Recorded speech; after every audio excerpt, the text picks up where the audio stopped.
United States of America, to the republic for which it stands, one nation, under God, indivisible, with liberty and justice for all. Hello, everyone, and welcome to the special meeting of the Board of Commissioners. Tonight, the only thing on the agenda is a discussion of the Ardrossan potential acquisition. I want to thank you all for coming out tonight on this perfectly awful night. That is also 2 days before Thanksgiving, so we really appreciate the effort that you all made to get here. I also want to do a few housekeeping matters. We have, I'm going to go over the hearings or the public meetings that we have scheduled. We've already had two public discussions and opportunities to discuss this. This is our third. There's a fourth one scheduled for December 9th. And before that, we will be receiving from our staff and from our CARFAC the Phase 2 analysis under our open space acquisition policy. And that should hit the website around December 5th. So keep an eye out for that. And then I'm assuming that on the 9th, a lot of our discussion will revolve around those numbers and the analysis that comes out of that.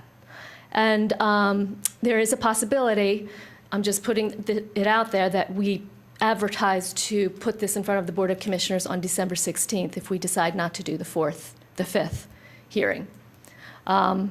We will decide that in the upcoming weeks. Tonight, there are 5 of us here.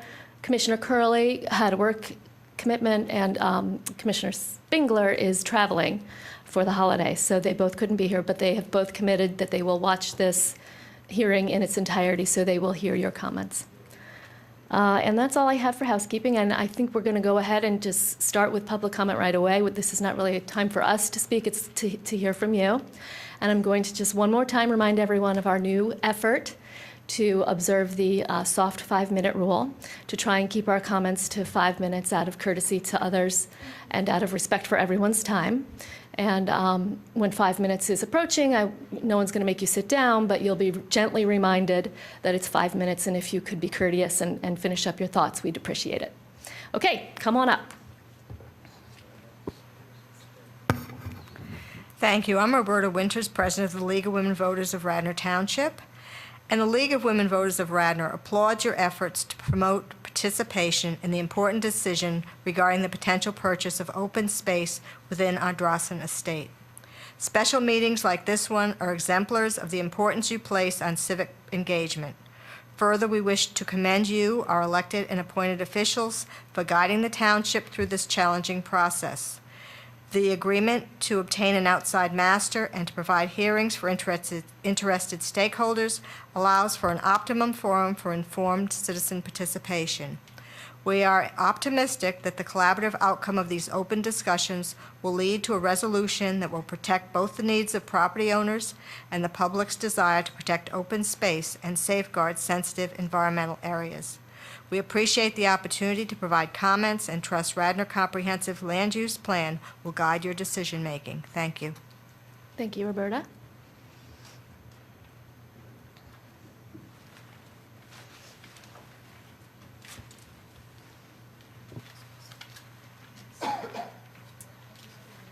My name is Julia Gould, and I live on Browning Lane in Rosemont. And I'm here to make a comment about something that was said at the last meeting, which was that property values within a 1-mile radius of open space increase in value. I don't live within 1 mile of Ardrossan.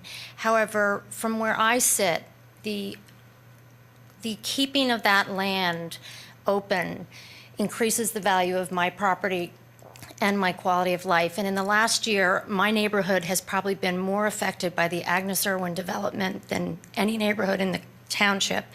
And we're about to face potentially much more development on the part of Villanova. So I urge you to move forward in keeping open space in Radnor. Thank you. Thank you.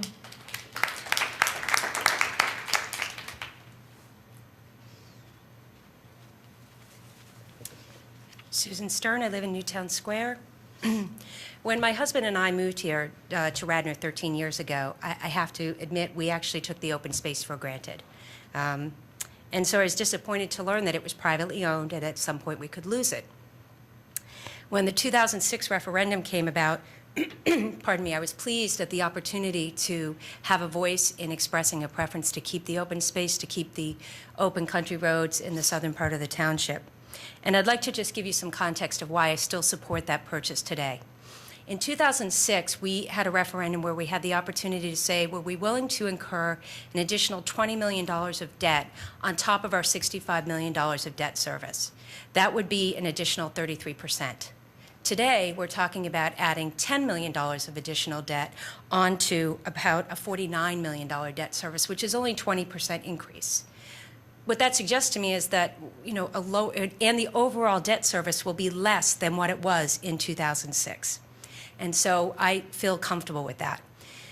In addition, when everyone talks about the long-term liability, how that occurs for me is something similar to my mortgage.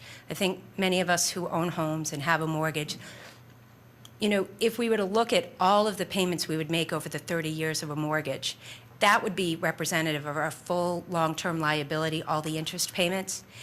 That's a daunting number. But still, life goes on. We pay our mortgage. We, go out to eat. We have vacations. We put our kids through school. Life goes on in the face of that very large long-term liability. And I liken our existing OPEB and long-term liabilities in the same way. It's there. We need to pay it. We need to be mindful of it. But the full ticket isn't due today. It's due over a long period of time, and we can't stop living life just because that exists. In addition, my understanding is that the additional debt service will be approximately $360,000 per year. That is 1% of a $32 million budget. That's a very small amount for something that will provide a tremendous amount of value, that open space, which improves the quality of life here in Radnor. In the southern part of the township, there's very little walkability. And the purchase of this land will allow us to increase walkability, which, again, improves the overall quality of life here in Radnor. I feel like I'm in a unique position with my role on the Planning Commission to understand just how many developments and how much growth Radnor's poised to face, we're going to be facing in the next few years. And so I particularly view this opportunity to acquire open space as a way to balance that other growth that's potentially set to happen. And I guess the one thing I would say in regard to that is, as you are considering the quality of life with this acquisition of open space, which again I fully support, I would ask you all to each consider the quality of life for the residents who would be, poised to be affected by the other development that we're considering in the town. Thank you. Thank you, Susan.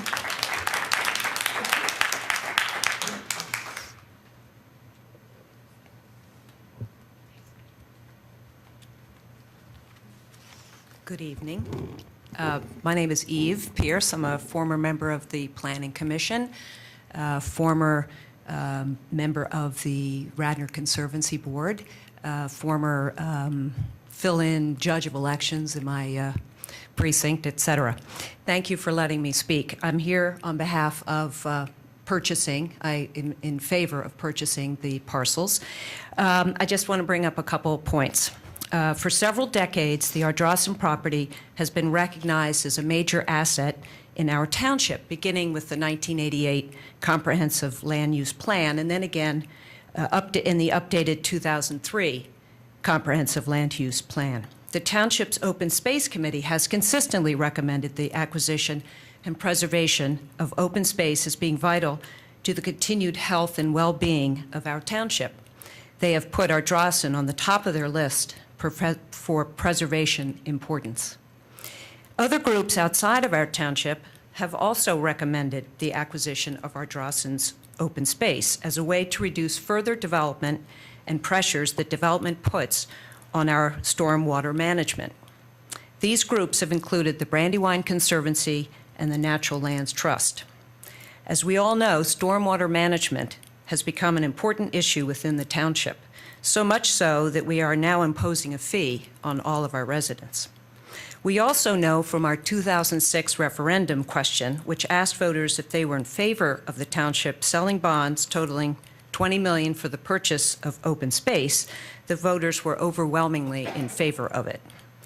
Lastly, two of the parcels, the Wheeler Field and the Quarry Field, are adjacent to existing public parks and open space, the Willows, Skunk Hollow, and Sawmill Park, which fits in with our comprehensive land use plan, which recommends linking our open space parks to create a township-wide walking trails system. While it would be nice to own this beautiful land with its gorgeous view sheds free of charge, we have, in a sense, collectively owned it free of charge for most of the 20th century, thanks to the Montgomery, Scott, and Wheeler families. Most important decisions are never or rarely easy, and they're rarely cheap. That's what makes them all the more important to do. Preserving open space isn't something we do for ourselves as much as it's something we do for our children and grandchildren. Thank you. Thank you.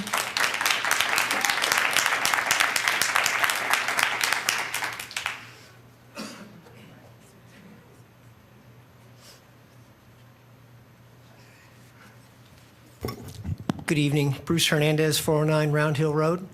I appreciate the opportunity to address you, and I'll be brief.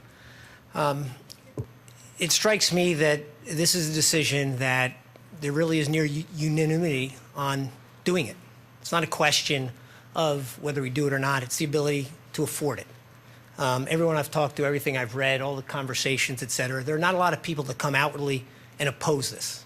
It's part of the foundation of this community. Quite frankly, it's part of the soul of this community. It's the financial situation that we find ourselves in, and we can have a long conversation on that, that precludes us from, I think, very quickly having public sentiment and probably your votes to say, yes, we do. So my first point is, let's understand as you make your day-to-day decisions and you deliberate on things that are important to this community, that they have longer-term implications. What we did 5, 10 years ago, or what we didn't do, or the hard conversations we didn't have, put us in a tougher situation today to make a decision which I otherwise think would be relatively easy. My last point is this is a legacy decision for you all. This isn't a day-to-day type of thing. This is something that people will look back and say, you all did the right thing for the betterment of the community. This is the type of thing that you've got to look hard at and you've got to find a way to do. It'd be easy to say no. It'd be easy to say we have $200 and some odd million of unfunded liabilities, and how a township of this size has that, we could have a long discussion on. But we do. And it'd be very easy to say no. But you need to look back and say, this was a legacy decision. This is what we did to keep the soul, the foundation of what Radnor Township is. Thank you. Thank you.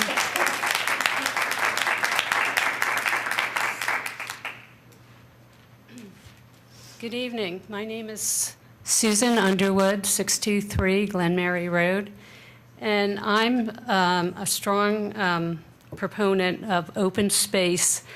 I've lived in Radnor for over 23 years, but I can think of the places where I've lived, many of which I lived in New York for a long time. Right now, the High Line is a big success in New York. Without Central Park, New York would be it would be hard to stay sane. And I live near Pocantico Hills, the Rockefeller property, and I can't tell you how uplifting it was. You could walk there any season, any ages. I felt like I was in Vermont when I was cross-country skiing there. It's just such a gift. I also grew up on Long Island in Garden City, and when I was back there recently, there's no open space. There's hardly any fields. There's nothing. And this is the last remaining space in Radnor, and I think it just will enhance everybody's life, physically, mentally, the community. I think it would be devastating not to do it. Thank you.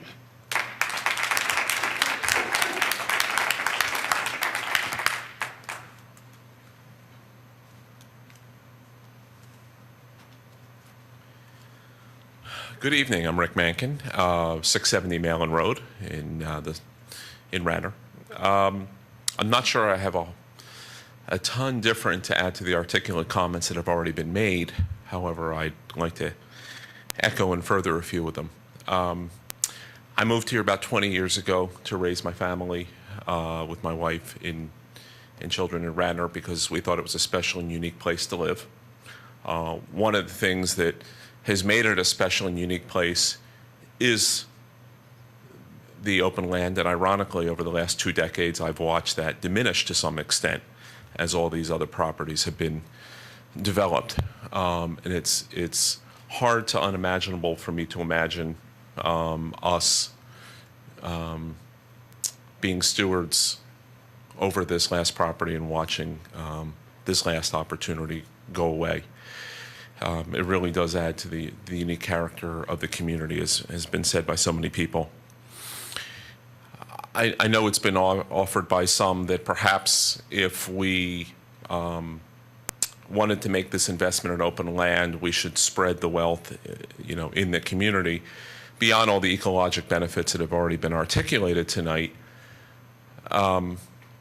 It's a moot point because, as far as I understand, there are no comparable land acquisitions possible. So I don't see that as a useful counter-argument. In terms of the alternative uses for the funds, certainly the unfunded liabilities, pension liabilities, and other considerations are important for us. By all measure, this is, relatively speaking, a wealthy community. We're fortunate to have the tax base that we do. This is a very long-term investment, as many others have made that point. And we can walk and chew gum at the same time, and I'm proud to be a taxpayer here and support this kind of investment for as long as I remain in Radnor.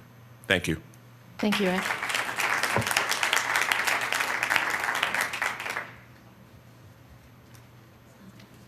Is the video man around? I'm not sure if Jim is here. I saw He him must be here, earlier. Yes. If we could get the video on the table, I would appreciate it. I am Leslie Morgan, 12 Farm Road. Last time I spoke, I asked if there had been a rate of return analysis done on the preservation. I'm not looking at the dollars and cents yet. I just asked if we had looked at the preservation rate of return, and I was told no. And I said, well, I'll try and do one, because I had talked to a lot of conservation and fellow township and looked at some case studies. So I have some sheets that I'd like to give you.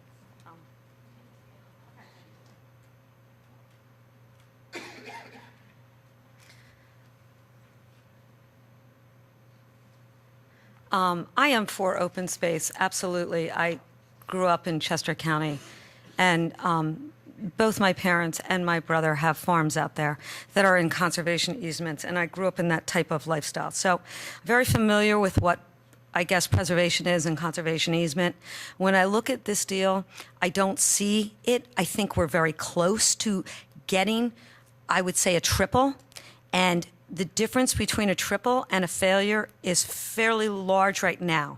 And so I think we still have time to get there. And I thought I would take us down a walk of what, as I understand it, from both Natural Lands Trust and many other foundations around this area, including townships, they actually have bogeys on not the numbers. Forget about what the appraisal says, and forget about the actual dollars per acre or dollars per developed, undeveloped home site.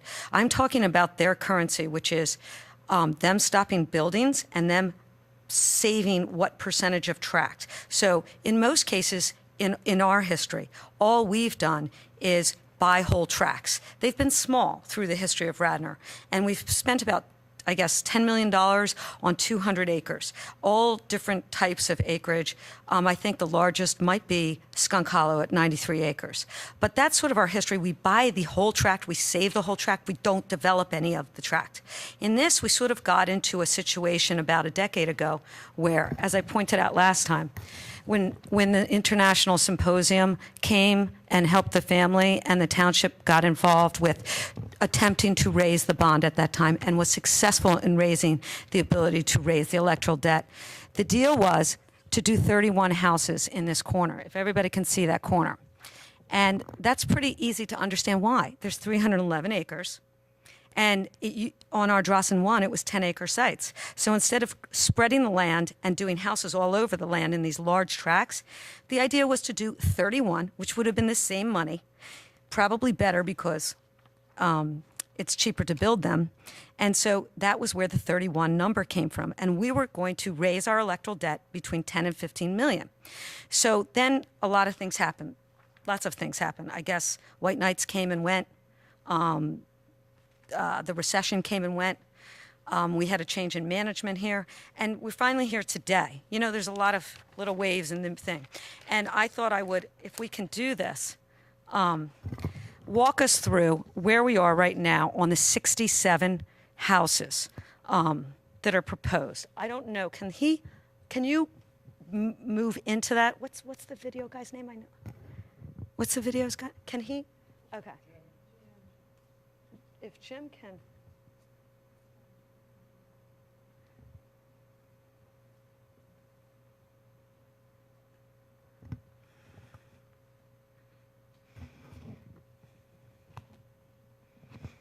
I don't know if we can get that close. I'm glad you're all up there, and I have some extras for the audience afterwards. But what I did was I took examples, and I have many more at home, and I just started this. I had to pick up my kid up in Easton today, but I went and raced home and put it on the Excel spreadsheet so we can start getting a framework what a preservation rate of return looks like and how we are with the deal right now. In Erdenheim Farm, I used Erdenheim Farm, Rathorn Farm, Wilson Farm, White Family Farm, and Pugh Farm, all different townships around the area, okay? Those were actual purchases, and they were what I call 100% saves. They were 100% saving of the land, no development to happen. And there's all different numbers, and you can look through the spreadsheet. But we're not in that situation. What we're doing is co-investing, essentially, or buying some small tracts, the embers, as I say, and it helps our viewshed and our park system, which is good. But in terms of the land and what the plan is presenting, it's called limited development. And a limited development rate of return would be what Natural Lands first proposed. The rate of return on this plan was something like 85%. And so how do you do that?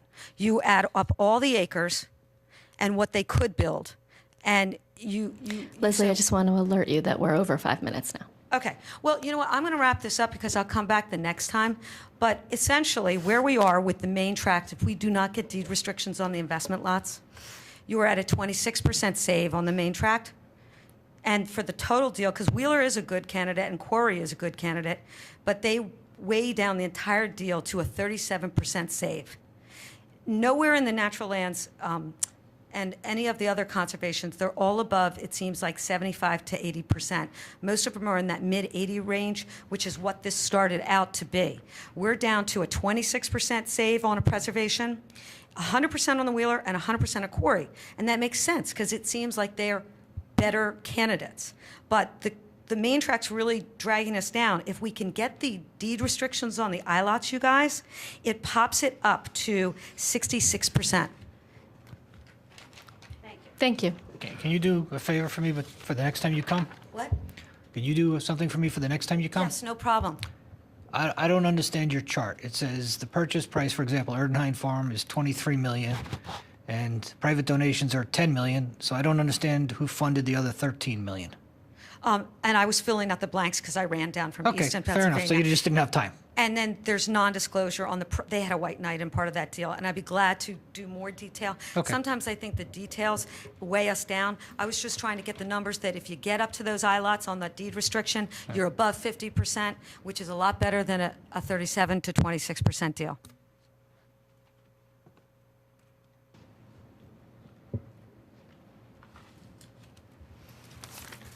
Hi, Tom Lowy, 417 North Wayne, in the floodplain. First, I want to thank you all for having another meeting, and I want to commend you. I've sat here and listened for 3 nights, and it's very difficult for me to listen. You can ask my spouse. I would say that being able to listen and listen with an open mind and not talk and not converse with your neighbors and actually listen to what's being said is a skill that you all have developed, and I commend you for it, and thank you for listening again for another night and possibly for a fourth. At first I was going to talk about William Penn and how he laid out Philadelphia and Olmsted and how he did Central Park and maybe Roosevelt and how he did the national parks and how you have that opportunity, but somebody told me I need to make this personal, about me, not about structure and saving land. So I said, okay, I'll make it personal. When I was growing up, I was taken by my parents to feed the deer, you know, to have the, put your hand through that large fence that was not protecting Chanticleer from the deer coming in, but protecting the deer from being run over. And I come from the future because that's where that was, North Jersey. And that's not where I wanted to live. I wanted to live here in Radnor. I want to make it personal. I want to be able to take my kids, well, they're too old now, but take my grandkids when I have them eventually, and run in the woods and play in the woods, because that's what we were told. Go play in the woods, go walk in the woods, go enjoy. And when you drive through the view shed now on Darby Paoli, your fingers loosen up a little on the steering wheel. The tension moves out of your shoulder as you enjoy the view as you drive through. So I think for open space is, and for keeping that land is what I would like. As far as opponents go to not doing this deal, I've listened to everybody who's opposed to it, and everybody who's opposed to it has started out saying, I'm for open space. Everybody who stood up here and said they're against this deal has said they're for open space. And while listening, I put them into a couple of categories.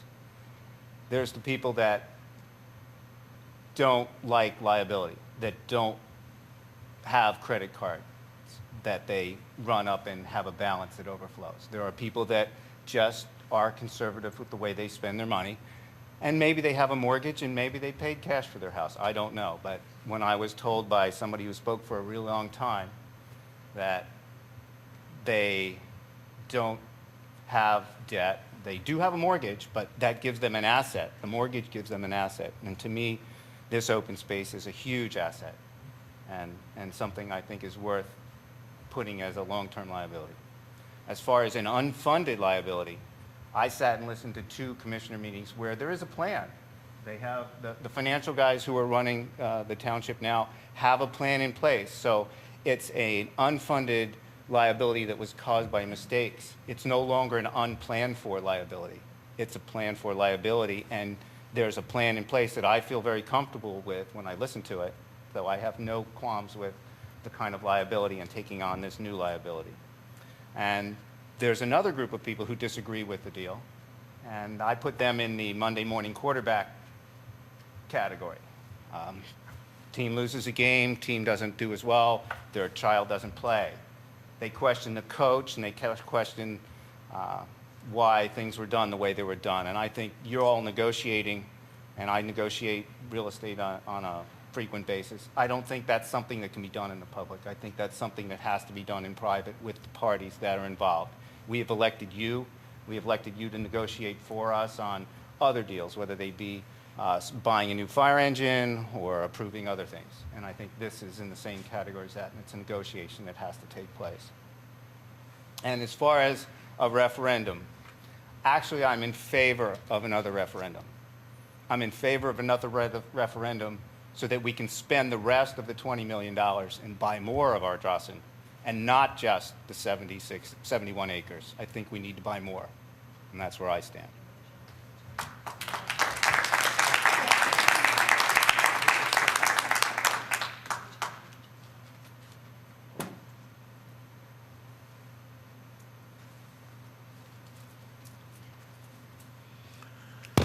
Good evening. I'm Chet Harrington, 757 Newtown Road. Could I ask the video to put this map on the screen, if possible? And blow it up if you can. A little bit more clarity. Thank you very much. I think that will do it. Before I get into the map part of it, I would like to refer to page 12 of the document called the ordinance number 2013-22. The title is number 81. It says commissions. I'll repeat: buyer and seller represent and warrant to the other that no real estate broker, salesman, or finder has been involved in this transaction. If a claim for brokerage in connection with this transaction is made by any broker, salesman, or finder claiming to have dealt through or on behalf of one of the parties hereto, such parties shall indemnify, defend, and hold harmless the other party.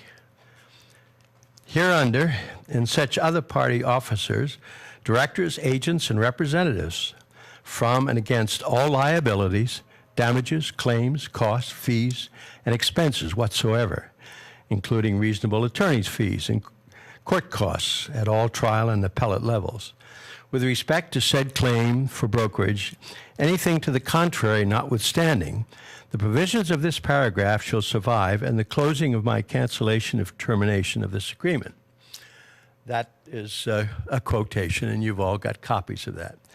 I was hoping that Mr. Spengler would be here this evening because I wanted to ask him how he felt about that particular paragraph, and I wanted to ask him if he would consider recusing himself from a vote because of his background, which is in real estate and has been involved in this for some years. I have specific feelings because I live in his ward, and I've talked to him on many occasions. I have a feeling that his recusing himself from this vote would be in the best interests of the people in Ward 3. That's an opinion. I've lived here and been a taxpayer for 42 years, probably more than most of the people here on the commissions, and a lot of the people here who have been speaking tonight. I built my home, which is right here, 42 years ago. Bought the land in 1968. When we were drilling the land to build the house, we found many artifacts of George Washington's army, which was Camp Woods. And we found Indian warheads and arrowheads, etc. Found many things that were very interesting, and I was extremely involved with the development of 52 acres. It was called under the tract of land adjoining this property here. This was 52 acres of land. And when I built my home, I was looking out on approximately 40 acres in front of my house, which included what has been called a water tower. But Bob Scott and I thought that it could very well have been a shot tower where they made shot for the Revolutionary Army that was encamped in that particular area. So I have a lot of feelings about that property. And when I hear about open land, and I think about the 800 acres that were there when I first moved in, now we're down to 311. Where did the 500 acres go? Well, it went like a lot of this land here. All of a sudden, we're looking at cluster homes in front of a stone wall that was an encampment. And it bothers me a lot because it looks more like Levittown than it does like Radnor. And jamming those homes into lots that should be, under our ordinances, 2-acre lots. I'd like to think that the commissioners would consider not doing that, because I don't think that's a good use of the land. And I think you have the rights and restrictions to make that 2-acre lots instead of cluster homes. I hate to see anything built down there, but if it's a fact of life that they own the land, and they can certainly sell the land. So that's the facts of life. But I just don't like to see cluster homes jammed into that location. There are other places on the land where they could build other homes if they wanted to, but they're doing it because they don't have to build as many roads, and it'll save them money by clustering homes jammed up against each other on less than acre lots. Point of order. Mr. Harrington, it's been about a little over 5 minutes. I'm just All right. alerting you. I'll wind up my comments because I get very emotional about this because it's my life. It's where I've lived for 42 years and brought up a family. And so I'd like to have the commissioners please consider that this is not Open land is fine, but closing land like this and the fact that we've done away with a lot of open land is not a pleasant thing. So I would ask you to consider in your agreements and negotiations that you think more about the traffic and the jamming of houses into that area. So thank you for your time. I know you've all, you're underpaid, all of you, and I know you work hard, and I appreciate it, but please consider that. Thank you very much.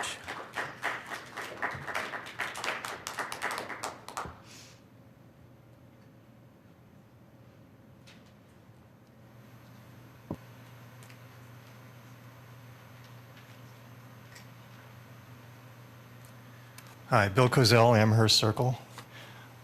Elaine, I want to thank you and your team for creating a very sound and logical plan to preserve this irreplaceable land, and you did it at half the cost of 5 years ago.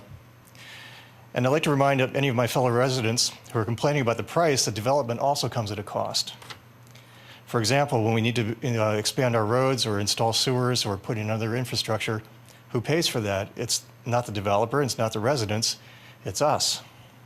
And when we need to build, staff, and maintain new schools to accommodate more children, who pays for that? Again, it's us. And some of those costs continue in perpetuity. So we shouldn't be short-sighted. In the long run, the preservation of our Drawson enhances our quality of life, improves our property values, and is a very good deal. Thank you.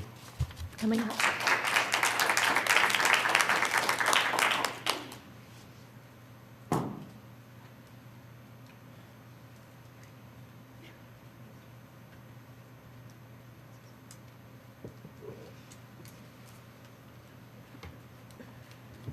My name's Cheryl Tamola. I live in St. David's Wayne. Oops, sorry. Thanks, Jim. I wrote this earlier today, so some of it's already been said, but I'm sticking to it. Okay. First of all, I want to thank you for what you've done. This public dialogue over a use in the township has been wonderful, despite the fact that people have been somewhat abusive to you at times. And I'd like to apologize for them.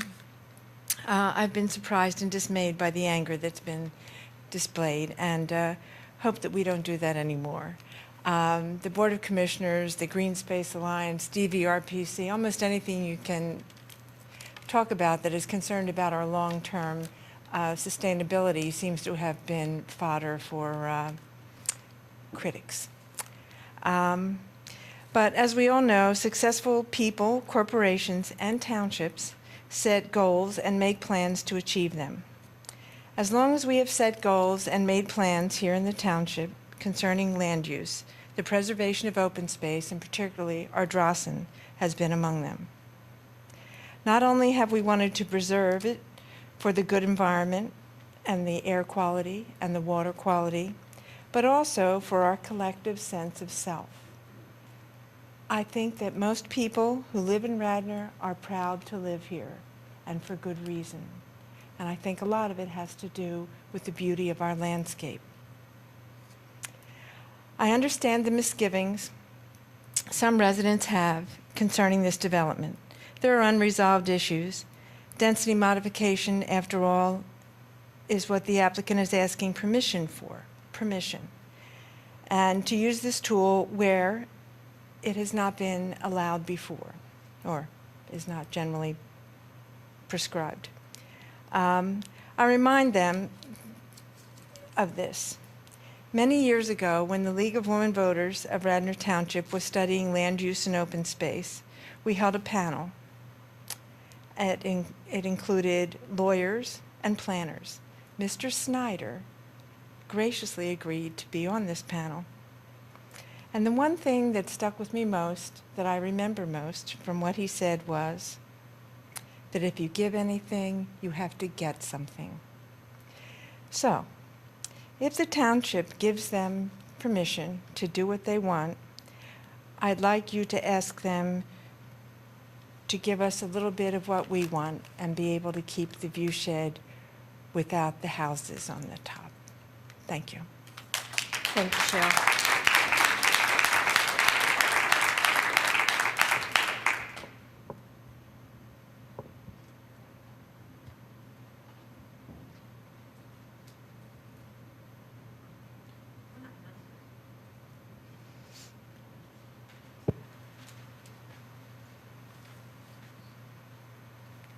Good evening. I'm Jean LaRouche, 228 Poplar Avenue, Wayne.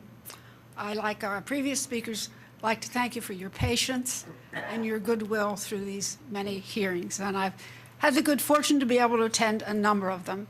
And like a speaker several people back, I was very taken with the openness of people saying, yes, I'm for open space. I'm for open space again and again.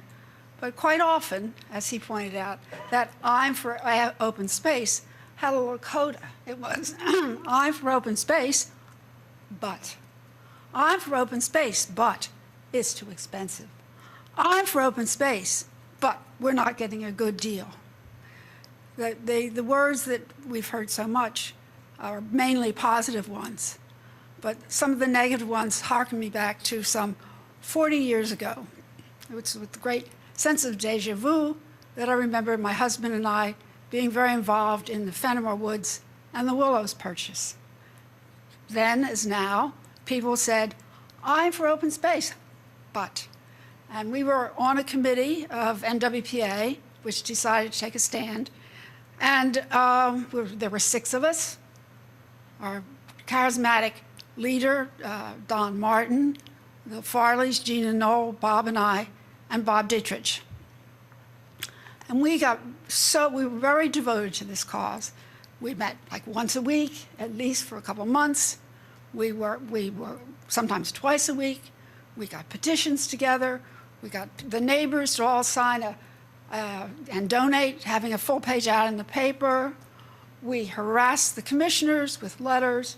We had the support of Dan Heart at the Suburban. He was the publisher and editor at the time. And I, as a member of the committee, sat on what was then the Open Space Committee, far, far different than the Open Space Committee today. It was a body of concerned citizens, nothing to do with the township. And my friend Jean and I would go and sit, and guess what? The Open Space Committee, they were saying, well, we're for open space, but the purchase of the Willows is much too expensive.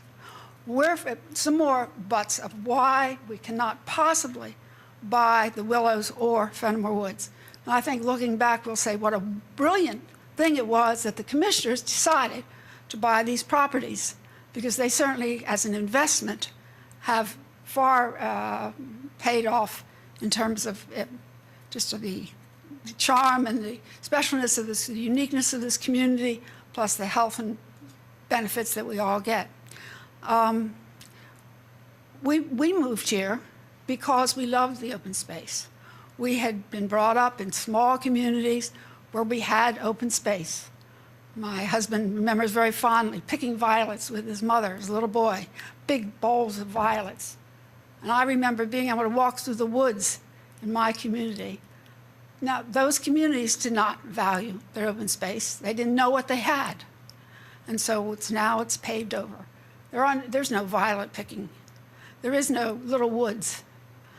Things have changed, and they have changed here. But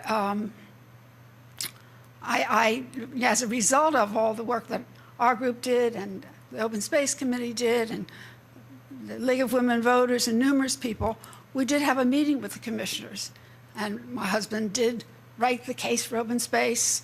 We had it, another member of our committee had it bound, and it looked very professional. And that night, the commissioners had to move the meeting from the meeting room over to the high school because there were 300 to 400 people there to hear about open space. And as a result of that, and as I say, everybody working so hard in the township, we did indeed buy those 2 properties. And also as a result, my husband was appointed to the Planning Commission when they did the density modification. So we have a proud tradition in our family of supporting open space. We feel like we are leaving our kids a legacy for other children coming along, that they'll be able to walk the Willows. I can remember when we first got the Willows, I was so pleased because somebody came over and asked me, can I see your identification? Are you a Radnor Township resident? And that was the attitude about it. So I don't know what you see as your vision. I'm hoping it says, buy these properties, because they certainly are an investment worth our money. And for you all, I know you take some chances voting for this as commissioners, but it is a legacy. And oh, by the way, Mr. Fisher, I live in Ward 1, and it doesn't matter to me that I can't walk to the Willows. I feel that my property is, the value has gone up dramatically. So I hope you as commissioners will feel that your legacy, your moral responsibility is to purchase these few small pieces of our heritage. Thank you. Thank you, Jean.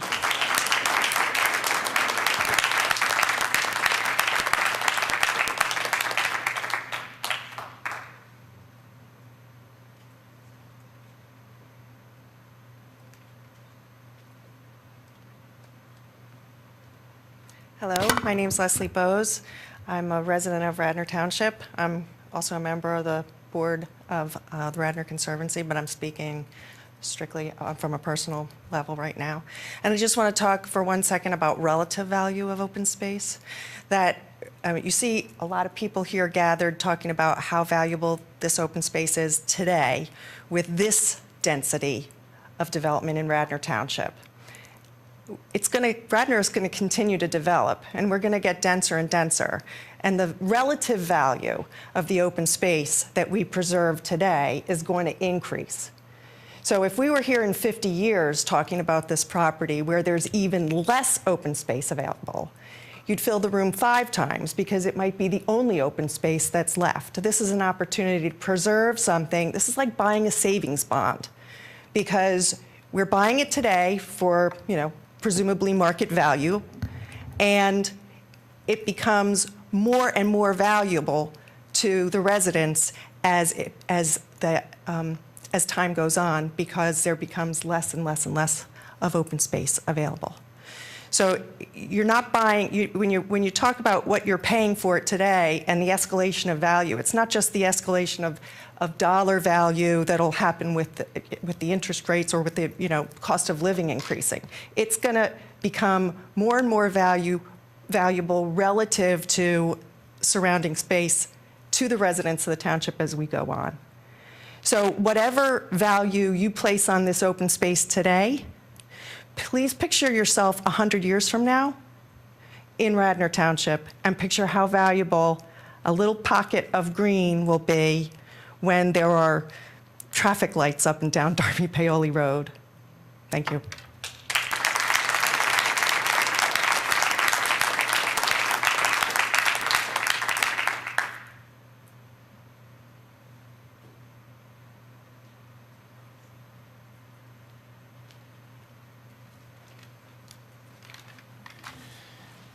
Martin Heldring, 305 Audubon. I may come here with a slightly different perspective than many have spoken before me tonight, but I like to think, at least when I stand here and listen to some of the tapes and the conversations, that when you're up there, when we elect you, we're expecting that you make decisions, major decisions, in the same way we make decisions in our families. And if we were sitting right now around our dining room table talking about buying a car, we might talk about all the soft reasons we want that car, whether it's a Ford, a GM, or Infiniti, or whatever it is. We might talk about why we need it for transportation, for school, or work, or whatever. But somewhere in that conversation would be, how much does it cost, and how are we going to pay for it within the context of all of our other obligations? I know in my household, if we had that conversation without that piece of information, no decision would be made on the car. If my child were sitting in front of me and saying, "Dad, I want the car," I would say, "That's great. I need to know how we're going to pay for it and how it ranks with all of our other obligations." You've said here tonight that phase 2 is still coming, that we don't have the results from the financial analysis. And I read through this, and I'm talking about the executive summary, there's some financial, I wouldn't call it analysis, there's some numbers in here, but it's not really financial analysis. So I challenge anyone who's spoken here. We can all articulate, and I think it's reasonable for people to stand up and say, "I'm in favor of open lands." I also think it's quite reasonable to say, how are you going to pay for it? And to have that piece of information. So I don't know how anyone stands up here and says, "I'm in favor of that," without having that context. I don't think I'll get applause for that. But I have questions. I don't have a thought myself yet. I have questions. And you mentioned this is a discussion. Is it an opportunity to ask questions? You're certainly welcome to Okay. to ask them. I'm not sure we're going to engage in a debate with you. No, at it's not a this point, debate. right? No, I know you don't want a debate. But this is really kind of factual.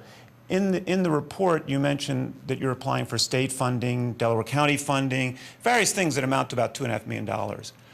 What's the status of all of that, and what happens if you don't get it? We're waiting to hear. It's been applied for, though. Okay.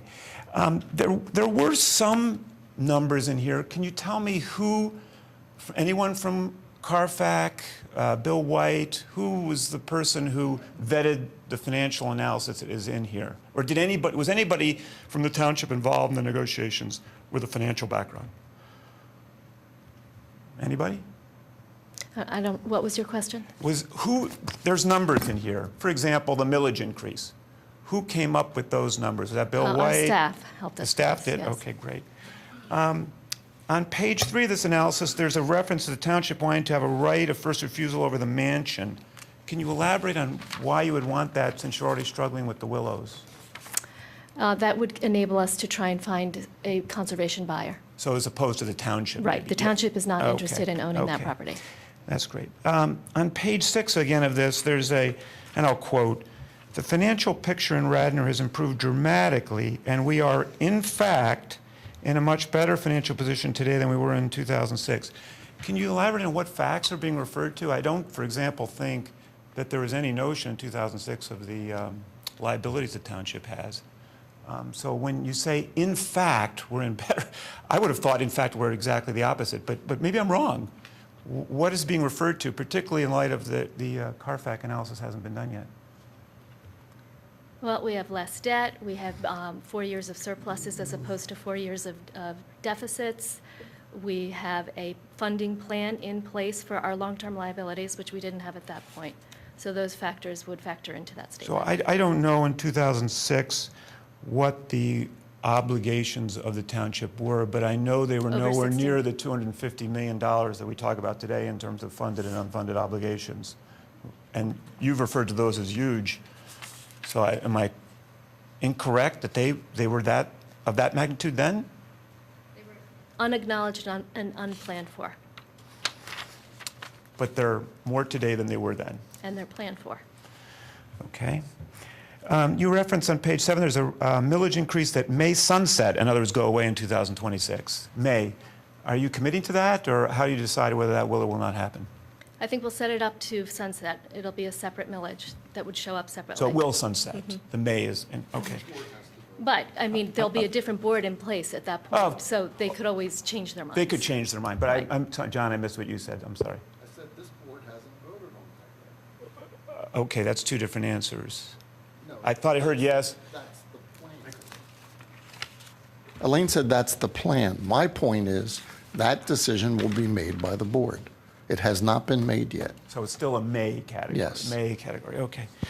So if I can summarize what I'm hearing tonight from you and what I read in this, And just to let you know, we're at 5.5 and minutes. so I will summarize and conclude. The rationale for this has been a priority goal of Radnor for decades. This is sort of, we've been talking about it, argument. It's a unique vestige of a bygone era. This is from this, and famously represented in the story. It's a movie, by the way, my children haven't seen or ever heard of, but they'll be paying for this if they live here. It's recommended by local, regional, and national experts unanimously, recognizing the importance of it. I assume they're not contributing to it financially, but so it's easy to see why they'd be supportive. 80% voted for it in a referendum.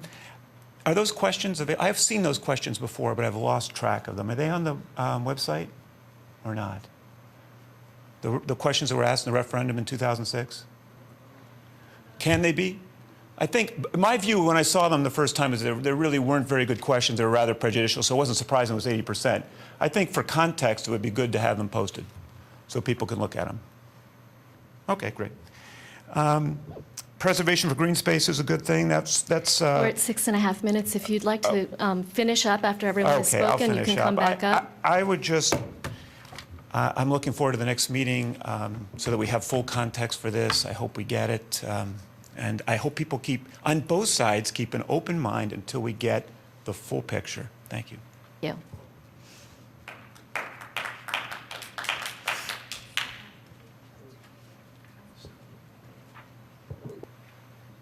Hello. My name is Virginia Gardner. I live at 304 Edge Hill Road. I haven't been at the other meetings because I work a couple of evenings a week and I haven't been able to be here. So I don't know if what I'm going to say has been already been said. But I just wanted to just sort of confirm that I am in favor of getting as much of this land for open space as possible. I love Mr. Lowey's idea of opening up for a referendum to use more of the money we've already set aside for open space for it.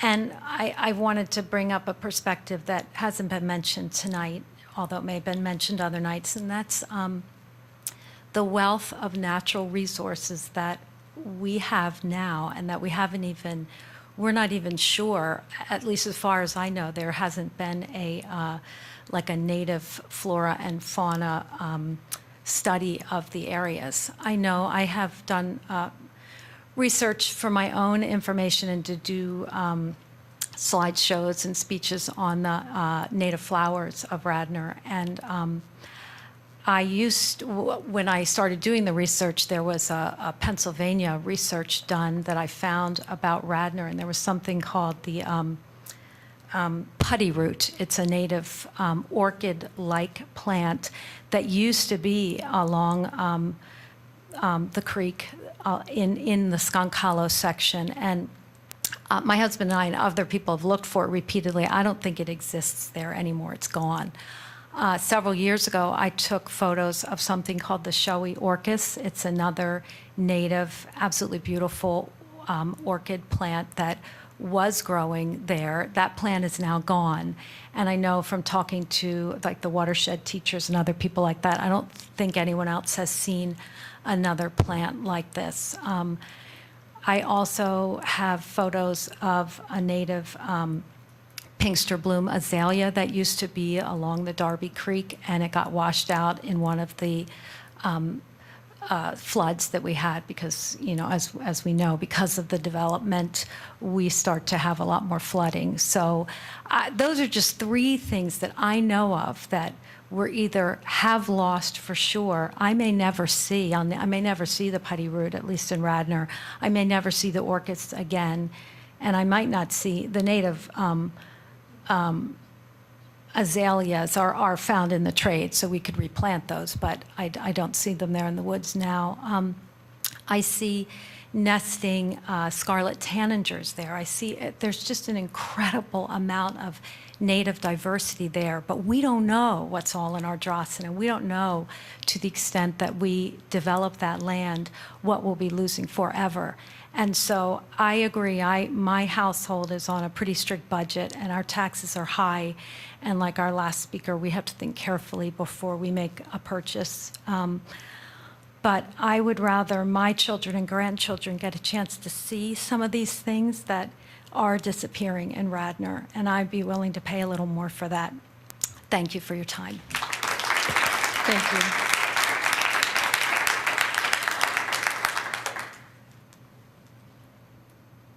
Do we have any other takers?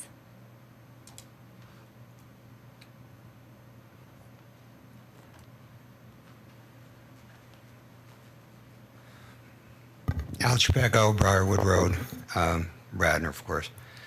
I don't want to reiterate what everybody said, most of which I agree with, but I do want to make a point about spending the money. The money that we're planning on spending, hopefully the $10 million, is a number that is not for a wasting asset.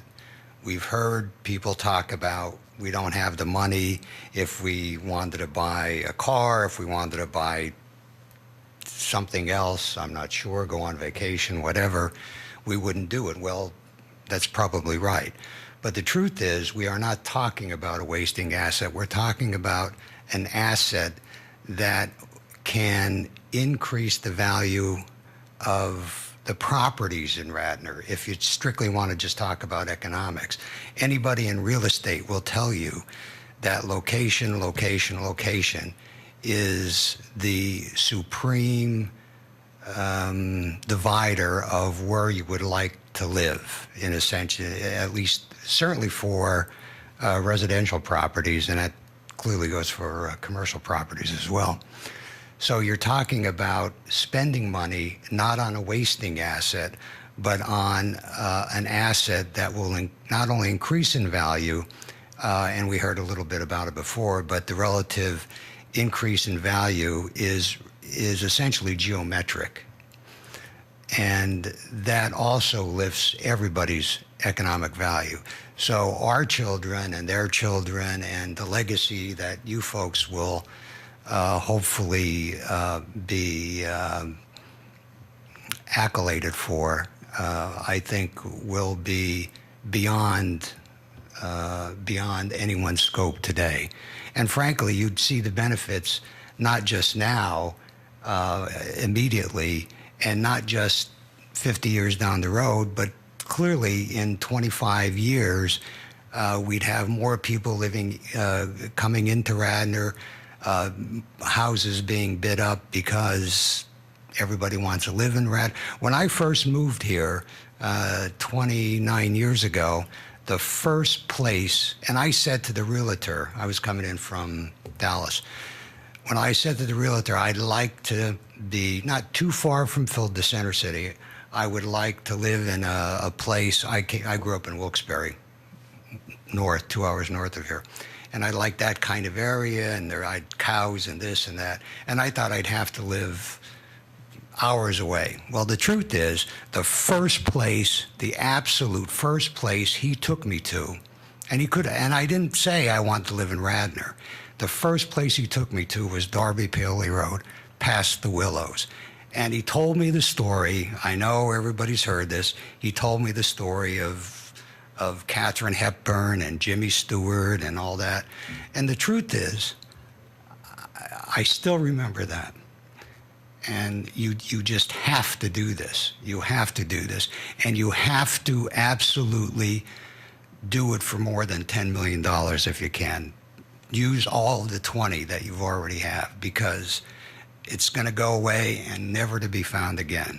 There's nothing in Radnor that's just so important as this, and nothing that you can extract the value from like this we're not buying a car here. We're buying the future. And that's really what you ought to think about. Thank you.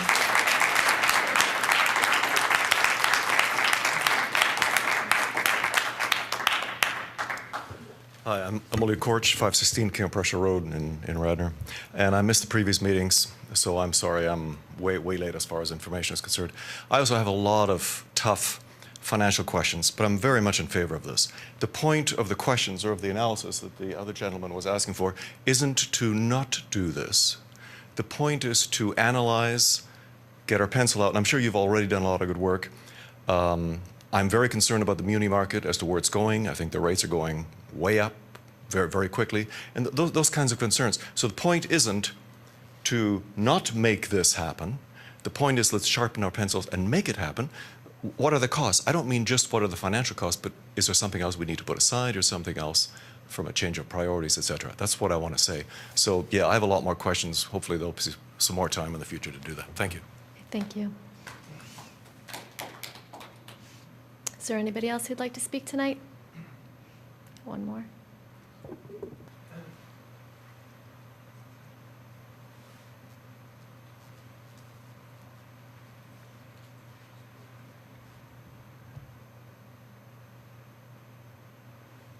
My name is Tim Boylan. I live on Hothorpe Lane in Radnor Township. I'm a 25-year resident of the township, and my home's located on Hothorpe Lane. It faces Newtown Road, which is just across the street from the applicant's property for our Drazen. I have standing with the Radnor Taxpayers Association, and I'm also a member of the Radnor Conservancy.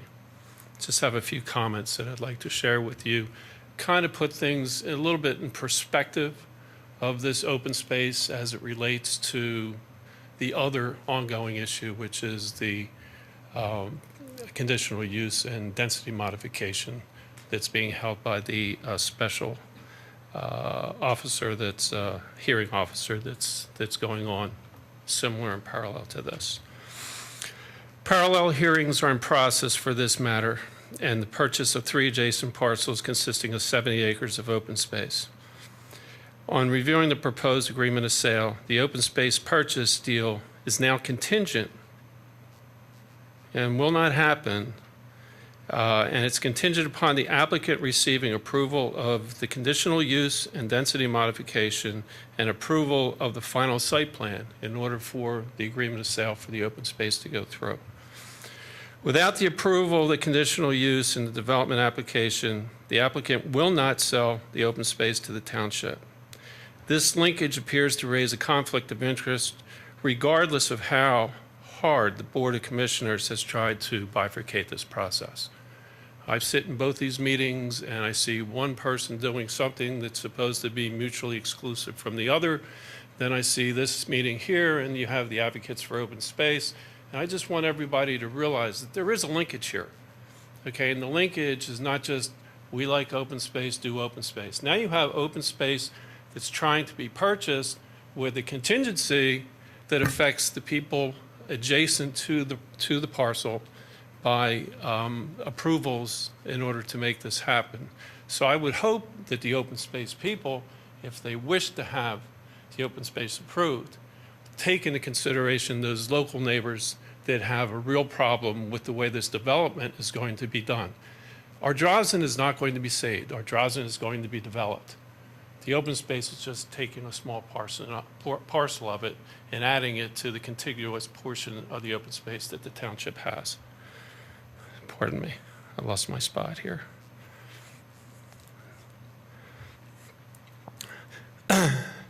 My property will be directly affected from the proposed development due to its proximity to our Drozen.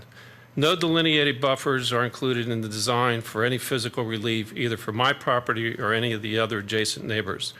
The Board of Commissioners, in its best interest, did negotiate a reduction or relocation of lots on the ridge above the rye field, along with an additional 100-foot buffer between the proposed remaining lots on the ridge and the 25 acres of open space. If they could negotiate these terms for the site, I question why did they not negotiate additional terms to address encroachment issues for all of the boundaries to the property that may affect existing residents. I take this a little personal because I'm the closest physical neighbor to the site. My adjacent neighbors are within 25 feet of the site as well. The actual front of my home is less than 100 feet from the applicant's property, and I'm 120 feet to the existing stone wall across Newtown Road. This means that my home would be the closest to the proposed village community. And the village community is this dense 20-home parcel that they want to put 3/4 acre lots right across the stone wall from the residents in order to get their density modification and make this development work. It's 300 and some odd acres, you know, more than about a third of all the housing is going to be jammed in one corner of the site right across the street from us and other neighbors as well. This is the most dense grouping of single-family homes that will be allowed under this conditional use application. The proposed lots are 3/4 acres or less, and as opposed to 2 acres under the agricultural zoning, agricultural conservation zoning.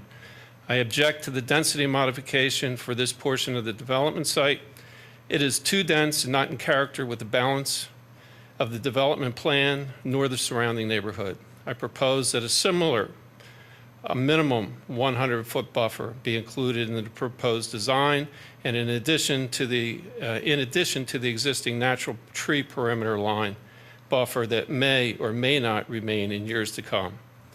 While preserving viewshed seems to be in vogue today, I question the balance being given to the purchase of the rye field. It's being done not in balance to the existing viewsheds that the existing residents have on our Drozen already that they've enjoyed for so many years. And not that I'm saying we shouldn't have the view shed for the open space at the Ryfield, but it seems as though the linkage is causing this development to have its contingencies. Those contingencies then are putting a burden on the residents. The residences now are going to have more housing right in front of them in what they consider to be their beautiful view shed to Ardrossan, and they are affected. I just want to alert you that we're at 5.5 minutes. Thank you. In closing, I ask the Board of Commissioners and the outside hearing officer not rubber stamp the conditional use density modification application in order to close on the open space initiative before you. I also request that the board take a more proactive stance in protecting the interests and the surrounding neighbors of Ardrossan in the agreement of sale before you. Thank you. Thank you very much. Mr. Whalen, you are aware that you have the right to appear before the hearing officer. I have. In connection, you have done that? Yes. And his findings will come to our board, and we'll review his findings, and we'll have the final say on what the meets and bounds and the profile and the look of the conditional use density modification development is. Okay. Thank you. Okay, is there anyone else who'd like to give comment tonight? Well, I would like to, again, say thank you to all of you for coming out tonight on this horrible night. Have a happy Thanksgiving. And we have another Board of Commissioners meeting on next Monday. And then the 5th, look on the website for the Phase 2 analysis. And then the 9th, we'll be back here again to hear more comment. So have a good night. Thanks for coming out.